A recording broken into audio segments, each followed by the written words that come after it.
Ragnarok is set in the world of Norse mythology, taking place 3 years after the previous game. Unlike that prior entry, all 9 realms of Norse mythology are visited as part of the story.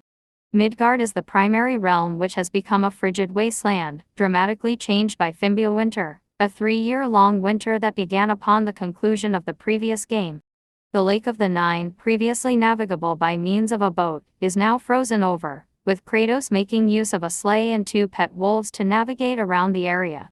The other returning realms include Alfheim, the mystical home of the dark and light elves, Helheim, the icy land of the dead, Jotunheim, land of the giants, the fiery realm Muspelheim, and fog realm Niflheim, now covered with ice and snow. The latter 2 were previously optional to explore. The 3 new realms for Ragnarok include Svartalfheim, the industrial abode of the dwarves, Vanaheim, the lush home of the Vanir gods, as well as the giant wolves Skull and Hati, and Asgard, the humble home of the Aesir gods that is only visited as part of the story and cannot be accessed after its conclusion. The main protagonists are Kratos, played by Christopher Judge, and his teenage son Atreus, Sunny Sulyak.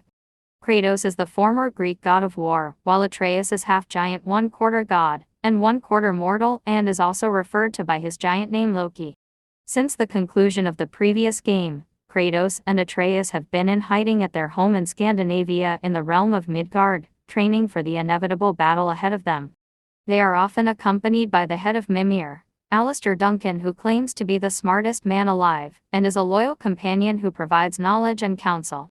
Other major returning characters include Freya Danielle Bisetai, a Vanir goddess, former queen of the Valkyries and Odin's ex-wife, also known as Frigg, who seeks revenge against Kratos and Atreus for the death of her son, Baldur, and the Holdra brothers, Broke, Robert Craighead, and Sindri. Adam Harrington, a pair of dwarven blacksmiths who assist Kratos and Atreus by forging new gear and also found a way to travel to other realms without using the realm travel table in Tyr's temple. A new character is Angrboda, Leia Delianhaze, one of the last remaining giants who had been in hiding in Jotunheim in a secluded forest called the Ironwood, protecting its animals. The game's primary antagonist is the Aesir god Odin, Richard Schiff, the king of Asgard and Allfather of the 9 realms.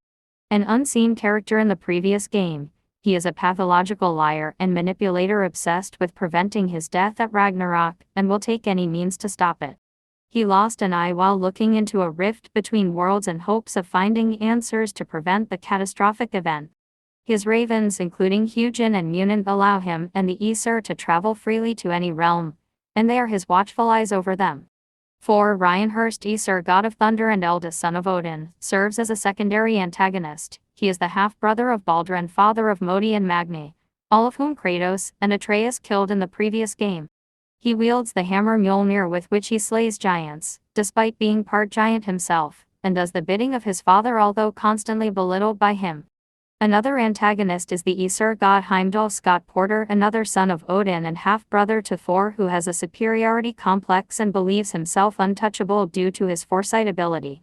Known as the Herald of Ragnarok, he watches over Asgard for threats, rides atop the horse Gutapar, and possesses the magical horn Jallarhorn that signals the start of Ragnarok and opens simultaneous realm travel to Asgard. Other characters include Freyr, Brett Dalton, Freya's Vanir twin brother who has been leading a resistance against Odin and the Aesir, and Vanaheim Tyr Ben Prendergast, the Norse god of war but a peaceful one who was thought to have been killed by Odin prior to the events of the previous game. Sif Emily Rose, Thor's golden-haired Aesir wife who wants Thor to stand up to Odin. Thrud, Mina Sundwall, the daughter of Thor and Sif, who dreams of becoming a Valkyrie and is unaware of Odin's true nature, and Surtur, Chris Browning, a fire giant who lives in Muspelheim. The 3 Norns also appear, who are the fates of Norse mythology: Gerd Kate Miller, the Norn associated with the past, Verdhandi; Emily O'Brien, the Norn associated with the present; and Skuld, Shelby Young, the Norn associated with the future. Kratos' second wife Atreus' mother Laufey, Deborah Ann Wool, a giantess who goes by Faye for short and had died shortly before the start of the previous game, appears in flashbacks to Kratos, preparing him for her death and her final wish, which was the basis of the previous game. Near the end of Fimbulwinter, Kratos and Atreus return home, fending off an ambush from a vengeful Freya to find their wolf Fenrir in his final moments. Atreus' grief transforms him into a bear through his still uncontrolled giant and godly magic, briefly battling Kratos before returning to his senses. As prophesied in Atreus' dream 3 winters ago, Thor arrives with Odin, who proposes leaving them alone if Atreus abandons his secret search for Tyr. Kratos refuses and duels Thor to a stalemate, and Odin tells Atreus he will leave Kratos alone if the former comes to Asgard. Kratos, Atreus, and Mimir take refuge at Sindri's home on a branch of Yggdrasil in the center of the Nine Realms. Atreus admits he and Sindri have been searching for clues about Tyr's whereabouts. Though angered at Atreus' secrecy, Kratos reluctantly agrees to help him, and they rescue a pacifistic Tyr in Svartalfheim.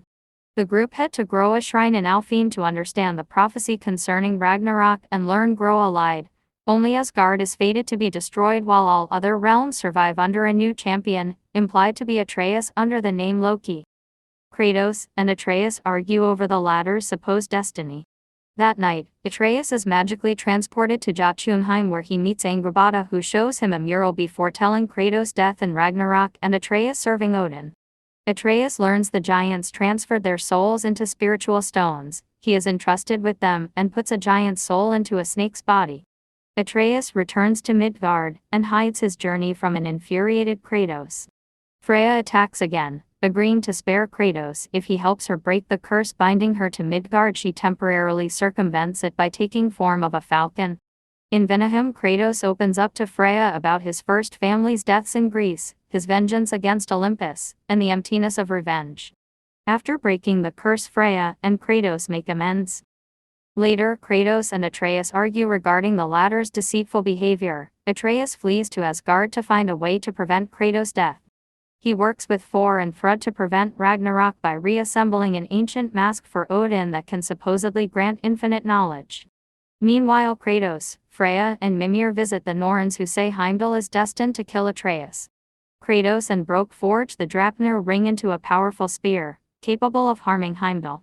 In Helheim, Atreus releases the soulless giant Wolfgarm, who begins tearing holes in the realms. After reuniting with Kratos, Atreus, realizing Fenrir's soul was bound to his knife when he died, resurrects Fenrir by transferring his soul into Garm. Kratos and Atreus then reconcile. With Mimir and Freya, they return to Vanaheim to rescue Freyr from the Aesir. Kratos is forced to kill Heimdall and claims Gjallarhorn, setting Ragnarok in motion. Atreus returns to Asgard and finishes assembling the mask in Niflheim before escaping with it after Thor attempts to kill him. At the refuge, Tyr unexpectedly agrees to fight and asks for the mask. Suspicious of Tyr's change of heart, Brok realizes he is calling Atreus Loki, like the Skrulls. Tyr fatally stabs Brok, revealing he has been Odin in disguise. The group drives him away, but a grief-stricken Sindri blames Atreus for Brok's death and abandons the group. Atreus and Kratos commit to Ragnarok, entering Muspelheim to help Surtur achieve a destined primordial form that will destroy Asgard. The united forces of the realms gather under Kratos' leadership. He sounds Gjallarhorn to begin the siege of Asgard. The battle begins poorly. The elves and Vanir struggle with Asgard's defenses. Sindri comes alone to avoid more dwarven deaths, and the army is forced to rescue innocent Midgardian refugees. The tides turn when Angrboda arrives with Fenrir and the snake Atreus saved, now fully grown, into Jormungandr, who battles for while Sindri destroys Asgard's protective wall. Thrud and Sif defect after discovering Odin used refugees as shields. Thor knocks Jormungandr back in time and again battles Kratos, but is convinced to stand down to help his family, only to be killed by Odin for disobeying.